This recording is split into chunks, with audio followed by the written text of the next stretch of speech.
TISA launches new product for members. Health Department admits immunization coverage is costly exercise. And Australia has new Prime Minister.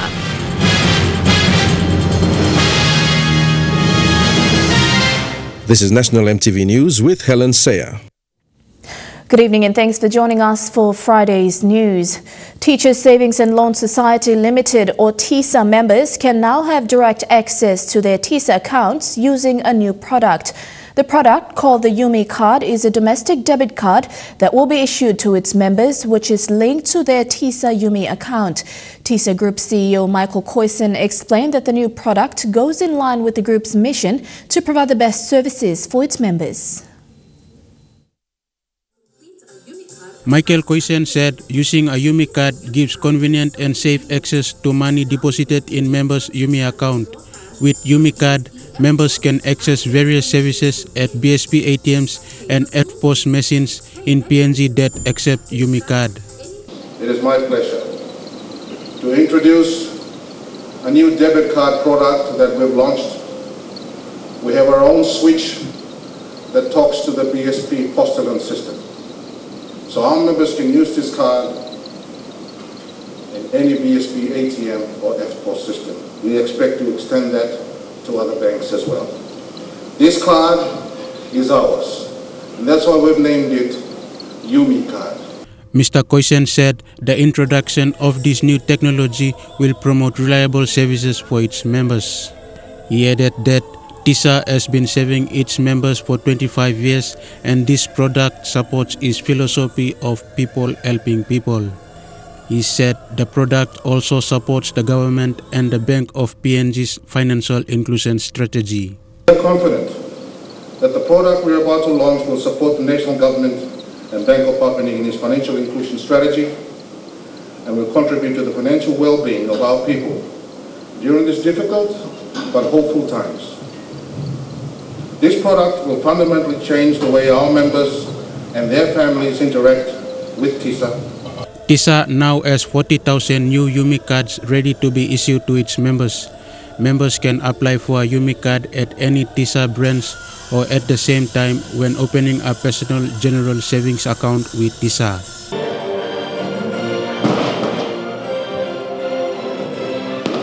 Rayon Lakingu, National EMTV News. The Department of Health has learned the importance of immunization the hard way. Now they are ready to make a submission to Cabinet on the way forward to cover over 80% of immunization coverage in the country. The massive immunization campaign so far, along with international stakeholders, has given a valuable lesson to the Department of Health and the national government. The exercise costs millions of kina to carry out, an important lesson to be learnt by the national government on the way forward to lifting immunization coverage in PNG. When you don't have a good coverage, up to 80% or even 100% coverage of immunization, then possibility of disease outbreaks. And this is a good lesson that our government is taking it head on now. So it's important for all of us, the national government, provincial government, all of us to put our efforts together, make sure that there are appropriate budgets that are given to our provincial health authorities so that the health workers can undertake routine immunization. But with the cost of vaccinations at almost 40 million, the government will have to meet that amount because the agreement between Global Alliance on Vaccination and Immunization will end in 2020. The alliance usually pays half that amount, which the PNG government pays only 20 million. Kase says that the Minister for Health, Pukatemu, will be making a submission to Cabinet that will outline the country's way forward in covering its own immunization. Our Minister will be making some announcement next week in the Highlands. And there is a move now by the Department and our Minister to get a Cabinet submission to ensure that in the next 3 years that there are a good level of budget that must be made available so that we cover the whole country to bring it up to 80 or even to 100%. But there is another huge task, and that is the logistical component which Kase says they will need to consider. Kind of work will require a lot of resources, both human resources and finances. You need to hire helicopters especially in locations that are isolated, not accessible by road. So helicopters are quite an expensive mode of transportation. And then you have the sea and also roads. And then allowances that volunteers or even the public servants that needs to receive in order to go out. Fidelis Sukina, National MTV News. The PNG Medical Society will host the 54th Medical Symposium in Medang at the Divine Word University and Medang Resort from the 2nd to the 7th of September 2018. The theme for this year is Rural Health Services. In preparation for the symposium, a total of 10,000 kina was given to the Medical Society by LD Logistics Limited. LD is a logistical company in PNG that provides logistical support to some of the most rural areas in Papua New Guinea. The Medical Society staff was pleased to receive the company's contribution. On behalf of the Managing Director, Mr. Francis Wagner, I hereby present 10,000 to the Medical Symposium to do their work. It's a good society that helps our rural people and our people of Papua New Guinea. And I hope this carries a lot of weight behind it too. Yes, of course. Yeah. Thank you so much. A malaria center has been opened in Port Moresby through a partnership with the Chinese government. The center will be used for specialized research and training on the disease. Health Secretary Pasco Kasis said the center is part of China's commitment to help eradicate malaria in Papua New Guinea. Mr. Kasis said malaria control has been one of the biggest health challenges in recent years. He said past efforts were to control malaria.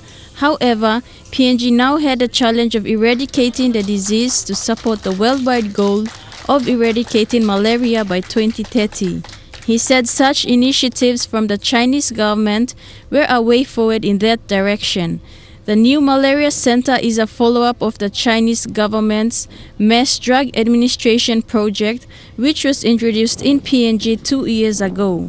Mr. Kasis said the project was piloted on Kiriwina Island in Milne Bay and has been showing positive results. But what are the interventions or strategy to be deployed in order to eliminate malaria in Papua New Guinea? Mr. Kasis said since the world was now talking about eradication, PNG too must work towards achieving it. He said China's Mass Drug Administration project showed tremendous results in parts of Africa, and he is confident that the partnership with China would do the same for PNG. China itself is a huge country and they do have malaria as well before, but they were able to eliminate malaria in the country. So now they have an opportunity to come and assist us. So we have willingly, with our open arms, we want to invite them to continue to work with the health department and the people of Papua New Guinea too. The new Malaria Center has 5 floors, one of which will be a training area for 30 to 50 local doctors on topics related to the malaria disease. Charlene Airy, National MTV News. You're watching National MTV News. We'll take a breather now, but on the other side, more of the day's other stories. Stay tuned.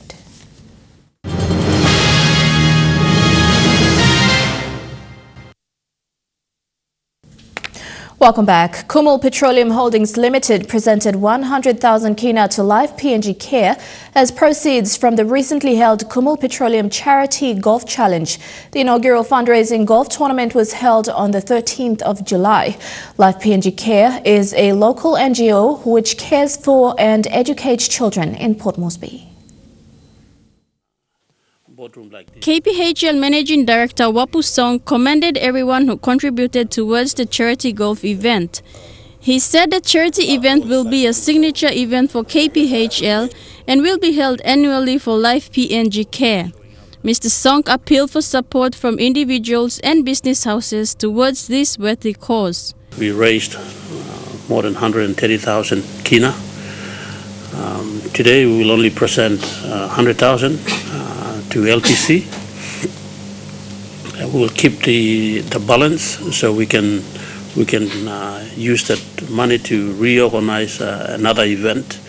So it will just stay as a fund that helps create another opportunity for another fundraising.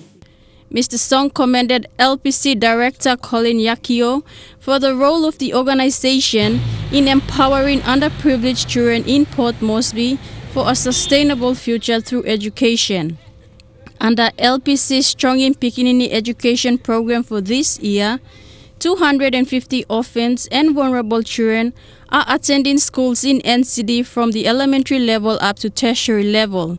This initiative will cost about 100,000 kina, which covers expenses such as project fees, uniforms, shoes, school stationeries, bus fare, and lunch for the whole year. LPC Director Mr. Yakio said education of young Papua New Guineans was the focus of the organization. PNG Care has a long-term vision. The vision is to impact the unfortunate children and youth whom we see that without hope and a purpose in life. So we are there to help them, educate them, and give them long-term sustainability program, which is education. We see that it can really impact these vulnerable children's life. Between the years of 2014 to 2017, LPC has sent 235 children to school under its Strong in Pikinini education program. For this year alone, it supported 250 children to go to school. Charlene Airy, National EMTV News. In a bid to cut down on long power outages, PNG Power is sending 4 linesmen for training in New Zealand. The 5 weeks training will help them gain knowledge of the latest innovations in their field. Linesmen are in the forefront of power distribution in PNG. They dig holes, erect the posts and run the lines that powers this nation. For 3 PNG Power linesmen and their trainer, they will be learning new technology and skills that will help PNG in minimizing power outage times. Paul O'Day, Raymond Kaola, Jerome Abkosa and Sixtus Wehau will be going to MITA Consulting Limited, a private training institute in New Zealand for 5 weeks. New Zealand course is a level 4 lines mechanical, which is good that we are interested. I am especially interested to go around there to learn new things. Part of the training now is that we come here, we will coordinate like breakdowns. How will we minimize the outages and frequent blackouts here? So these are the things that there's easy way out to maintain those frequent blackouts here. The New Zealand government is covering 94% of the training costs.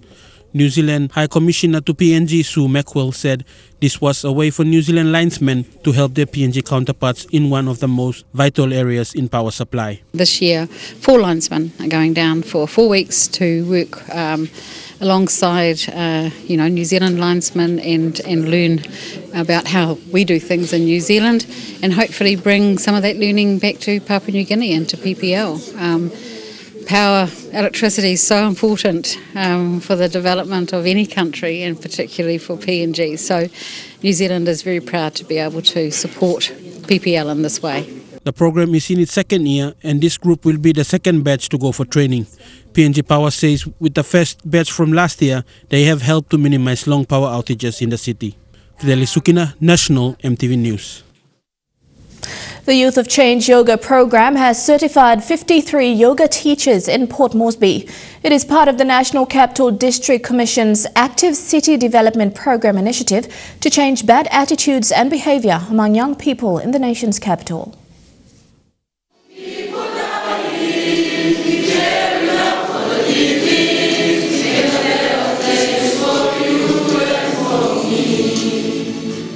After intensive training on the morale, ethics and science of teaching, the youth graduated with certificates that qualified them to teach yoga. They were selected from more than 600 participants who attended yoga, acrobatics and other creative movements at the Tarauma Aquatic Center. Program manageress Fazila Bazari says the program uses the transmittive power of yoga to change a person's character and mind so that they become good people. Imagine the potential of economic development, potential of positive people around if more people keep coming out and seeing the value in darkest of places, to see how we can shine light in places that may seem so dull and so grey and so hopeless, to give people second hope and to make them believe that they can. And this is the power of the program. She said yoga works not only on the physical body, but also on the mind and a person's emotions. It uses breathing to bring the two together, and when the mind, body and heart are aligned, you can do anything. All this energy is then channeled into the human body for positive, healthy living. Also present at the graduation was the National Capital District Governor, Powers Pakop.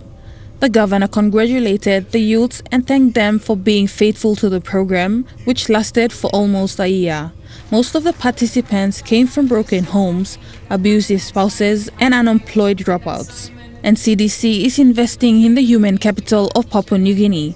Thus, the yoga program helps keep broken people to become fully functional. We can be good for ourselves, and we can be good for our families, and we will be good for our community, we can be good for our city, and our nation and our future gets better all the time. And this is why I am staying the course. And this is why this program, we are putting what we can into it. Michelle Steven, National EMTV News. This is Friday's News. We take a look at stories making headlines overseas next with the biggest news, a new Prime Minister for Australia. Details after the break.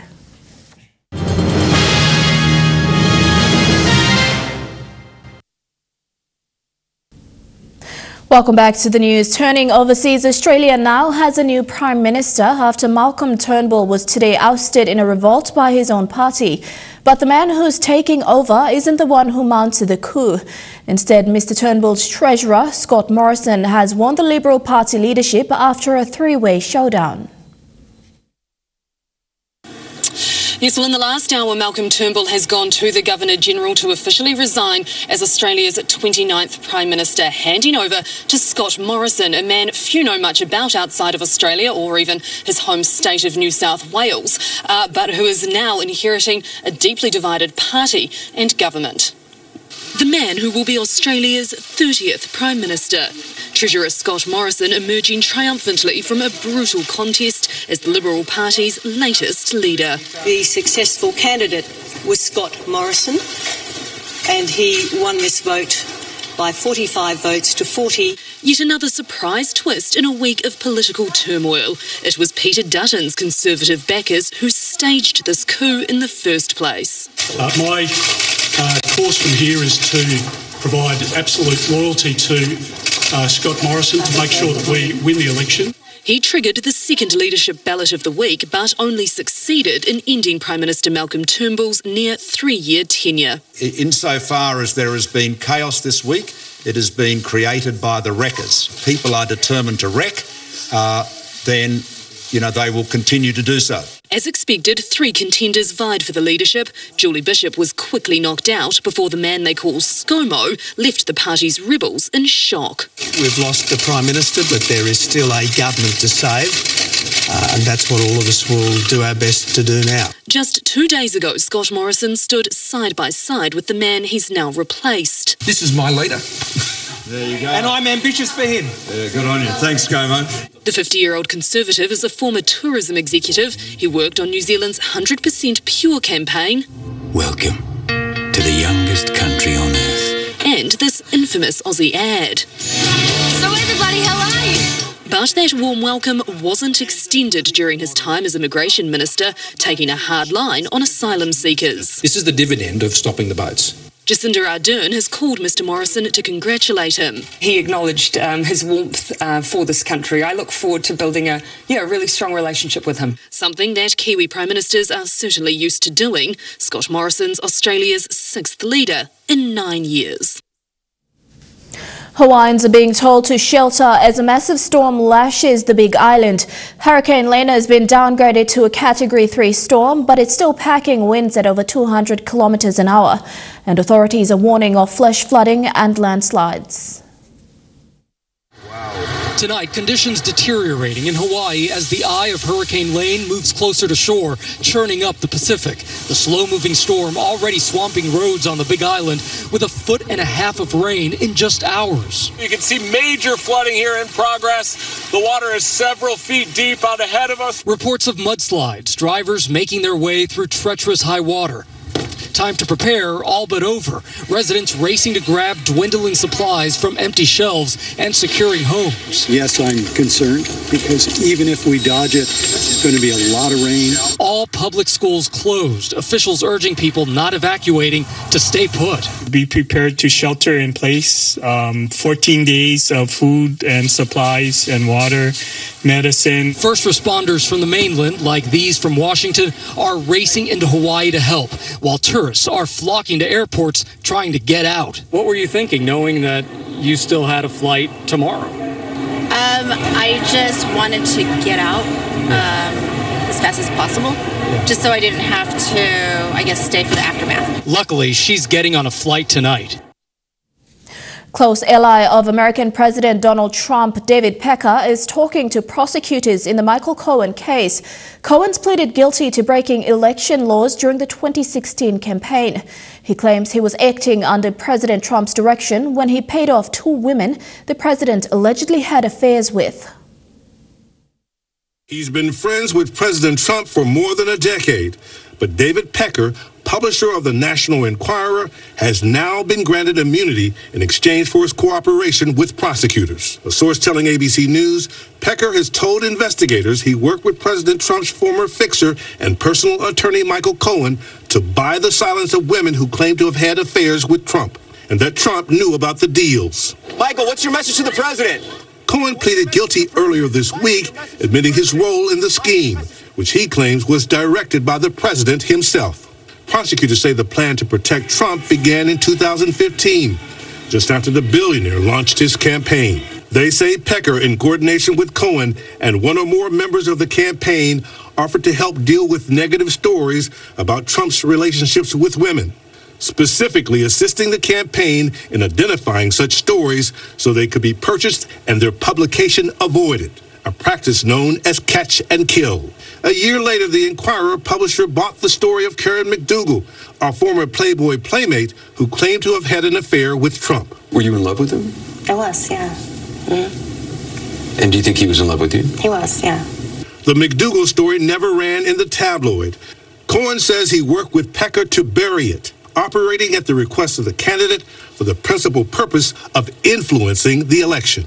Cohen later secretly recorded a conversation with Trump, where they seemingly discussed buying the rights to McDougal's story from Pecker's company. I need to open up a company for the transfer of all of that info regarding our friend David, so that I'm going to do that right away. A source tells ABC News Pecker told prosecutors he also worked with Cohen to buy the silence of porn star Stormy Daniels, and that Trump knew about that deal too. The president's own story has been changing for months. This is what he told Fox News this week. Did you know about the payments? Later on, I knew. Later on. With the political and legal implications growing, the president asked about the prospect of impeachment. I don't know how you can impeach somebody who's done a great job. Now, a popular Uganda musician turned politician and activist known as Bobi Wine has been charged with treason. CNN spoke with Bobi Wine's brother, one of the few to see him in detention, and breaks down the unlikely story of a pop star versus a president. We do caution some viewers might find part of the video in this report disturbing. The group of journalists proceeds cautiously. Their phones capture the moment soldiers fire off live rounds into the air, while live TV captures this: a photographer beaten by a baton. The military has since apologized. Bystanders raise their hands in fear, desperate to get out unharmed. A heavy-handed deployment meant to quell protests that have been building throughout Uganda. A growing chorus to free one man. We are living in a time similar to the one of slave trade. This operation is what's done apartheid. Robert Kyagulanyi, better known as Bobi Wine, a pop star turned opposition politician. Having grown up in one of Kampala's slums, Wine styles himself the ghetto president, boldly criticizing President Yoweri Museveni as out of touch. Last week, President Museveni said his cavalcade was stoned during campaigning. Wine's driver shot and killed in the aftermath. Wine was arrested by the military. My brother was tortured. His brother is one of the few people to see him in military detention. Bobi Wine could not stand by himself, neither could he sit by himself. That was the last time I saw him. A military spokesman refused to comment to CNN. In a statement, Museveni called the torture allegations fake news and that military doctors always take precautions in such situations. He accuses Wine of intimidating voters. Museveni, who has been in power for nearly 33 years, has quelled protests before. And late last year, the parliament amended the constitution to rescind age limits, so M7, as he's known, could rule for life. But about 70% of Uganda's population is now under 30. Most of the country wasn't even born when Museveni was sworn in. Are they tired of politics in Uganda? No, actually, they're not tired of politics, but they're tired of empty promises. 30-some years down the road, promises have become empty. Bobi Wine is almost a grandson to the president of Uganda. Bobi Wine has been riding that deep current of resentment among younger voters, leading what he calls a people power movement. In a battle between the pop star and the president, these people have chosen their side. The young Thai football players who spent more than a fortnight trapped in a cave have spoken about their ordeal and dramatic rescue. The wild boars say they learned many lessons about patience and love. One by one, the 12 boys and their soccer coach file in, describing their 17 harrowing days trapped in that flooded Thai cave. You thought, I'm stuck. I need to find a way to get everyone out. And you had some rope. What was your plan? 25-year-old Coach X says he dove into the water with rope, telling 3 of the boys to hold on to the other end. If I don't tug, it's safe to come through, he says. But if I tug twice, it's dangerous and I'm coming back. Surviving on water dripping from stalactites in the cave, they remember the miracle moment they were finally found. How many of you? 13. I was in shock, says Adun. We didn't know how many people were outside. We thought once we were out, we'd bike back home. Now, all healthy and all looking forward to the future. They want to be architects, mechanics, Navy SEALs, they say, and of course... play a guitar and play football. Play a guitar and play football. Yeah. And their message tonight to so many who prayed for them. As you all love us, we also love you. We feel like we have parents around the world. I want to meet you all. Thank you from the bottom of our heart. You're at National EMTV News. Don't go away. We have Trukai Sports coming up right after these messages. Stay tuned.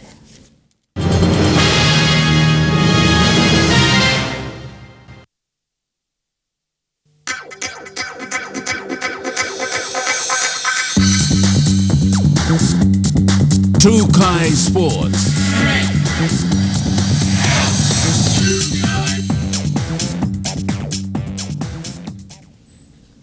Welcome back to Trukai Sports. PNG RFL Chairman Sandi Saka says their administration does not have a say in any selection of players. This role, he says, is one for the coaches and selectors.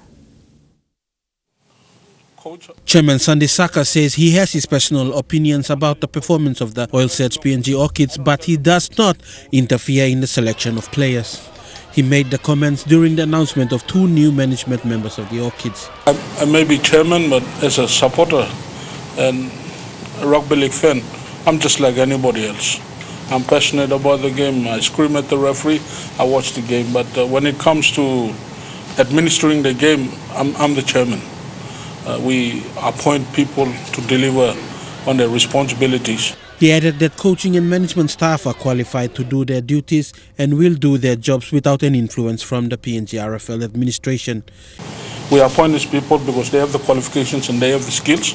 I have my personal views on who should be playing, who should not be playing, but that's where the boundary stops. I do my roles as chairman. CEO does his role as the CEO. The chair lady will do her job. The coach and the selectors will do their job, and we'll all be judged on our performance. If I keep telling the coach who to pick and who to select, then I should be held responsible for the team's performance, not him. So it breaks down the boundary on accountability and delivery.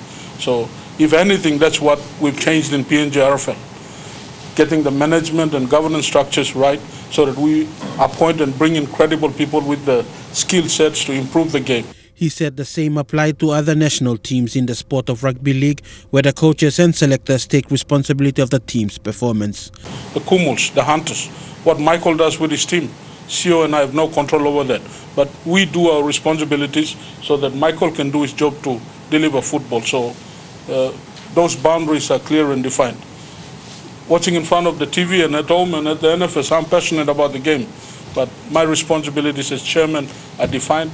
CEO's roles are defined, chair ladies' roles are defined, and the coaches and selectors' roles are defined. So I'm trying to answer your question in a very long way. I don't tell them who to pick or who not to pick. Fidelis Sukina, National MTV Sports. The dress rehearsals have just wrapped up at Eden Park ahead of tomorrow's Bledisloe Cup encounter. Here's the latest on the big Trans-Tasman doubleheader. You may notice the iconic stadium looking extra colourful tonight. These LED lights are a new addition to the stadium and cost over $100,000, but doesn't it look good? It's just one of many things that have been put together to make sure tomorrow night is a special occasion. Obviously, the Black Ferns kick off this international doubleheader before the All Blacks, who'll be celebrating 100 tests for prop Owen Franks. Now, today we went to check out what else will be new for fans when they turn up here at Eden Park, as well as how players are preparing, especially one who'll be the centre of attention. Thinking about how to take his next big opportunity in the black jersey. And there's plenty to like about Ngani Laumape's form at Eden Park, scoring on starting debut against the Lions there, and don't forget what he did to the French in June.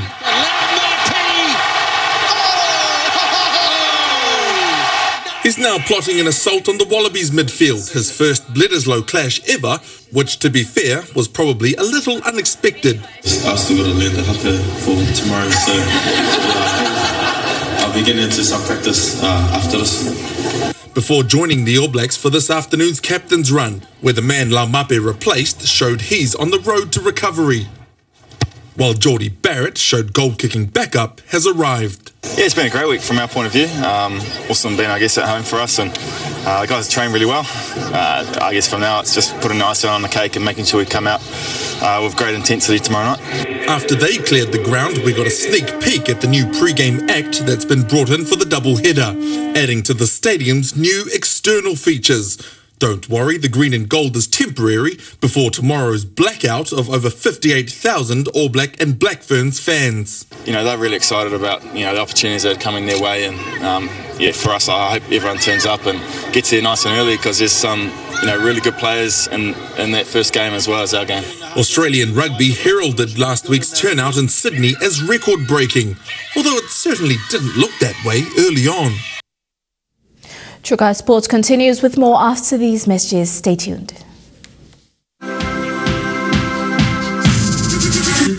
Trukai Sports. Welcome back to Trukai Sports. To NRL, the New Zealand Warriors will have their work cut out again against the Penrith Panthers after the West Tigers' life-saving win over the Manly Sea Eagles. After a topsy-turvy clash, the Tigers look to have the points in the bag before a late Manly comeback. The Sea Eagles then have a chance to level the scores in the final seconds. This is a monster attempt. Daly Cherry Evans on its way. He's got it straight. That's not long enough. It's gone 68 but not 70. Yes, Daly Cherry Evans' kick falling agonisingly short to keep the Tigers' slim playoff hopes alive with the 22-20 win. If the Warriors beat Penrith tonight, they'll confirm their place in the finals and eliminate the Tigers. To golf, Kiwi golfer Lydia Ko has started strongly in the Canadian Open. The former world #1 has opened with a 6-under par round as she looks to break the record for most titles at the tournament. It took just 3 holes for Lydia Ko to signal her intentions. Started right off the putter blade, but she read it better than I did. The birdie at her first hole, followed by one at the second. Oh yes, just enough of that right edge. And the third. Making it look easy. Ko 3 under through 3 holes of the tournament, a tournament she loves. It was here in 2012 she became the youngest winner in tour history at 15 years old. She then defended her title again as an amateur, with another victory as a pro 2 years later. You kind of have to take advantage of the more calmer wind conditions today, especially playing in the morning. So, yeah, it's overall a pretty solid round to start this event. If Ko can win the Canadian Open again, she'll make tournament history. Just Meg Mellon and Pat Bradley have won the event 3 times. Nobody has won it on 4 occasions. And she looked to be eyeing just that, after missing a chance at 4 birdies through 4, making up for it at the very next hole. Team got another one. Yeah, she doesn't miss 2 of those in a row ever, does she? She slowed somewhat for the remainder of her round with 2 more birdies, carting a 6 under 66 to sit in a tie for 6th. I knew that I needed to, hit a low one, and especially the front 9. I saw that a lot of players were making a bunch of birdies, so I tried to make my share of them too. She may need another low one tomorrow. 2 shots off a 3-way tie for the lead. And that ends Sky Sports. The weather details for the next 24 hours coming up next. Sky Sports.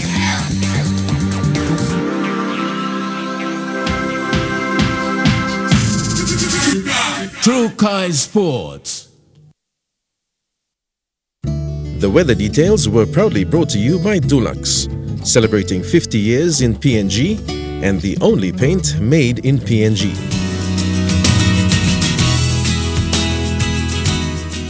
Looking at the weather forecast for this afternoon and tonight in the southern region, a shower or 2 in Port Moresby, mostly fine in Daru, rain drizzles in Kerma and Popondetta, and fine, although cloudy, in Alatau. In the Mamasa region, rain showers in Leh, cloudy in Medang, a shower or 2 in Wewak, and a few showers in Vanimo. In the New Guinea Islands region, a shower or 2 in Lorengau and Kavieng, as well as Buka, few showers in Kokopo and Rabaul, and showers and thunderstorms in Kimbe. And in the Highlands region, rain drizzles, then morning fog in Mount Hagen, Goroka, Kundiawa, Mendi and Wabeg.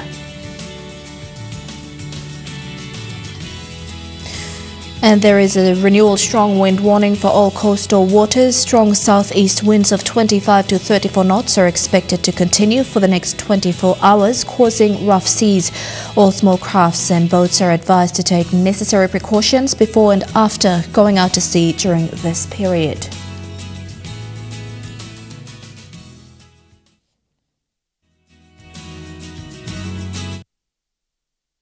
Details were proudly brought to you by Dulux, celebrating 50 years in PNG and the only paint made in PNG. Before we close, a final look at our top stories this evening. TISA launches new UmiCard service for members. Malaria Center built by the Chinese government to eradicate disease from the country. And Australia has a new Prime Minister. And that's the news, sport and weather for today, Friday, 24th of August 2018. On behalf of the entire EMTV News team, have a safe and enjoyable long weekend and good night.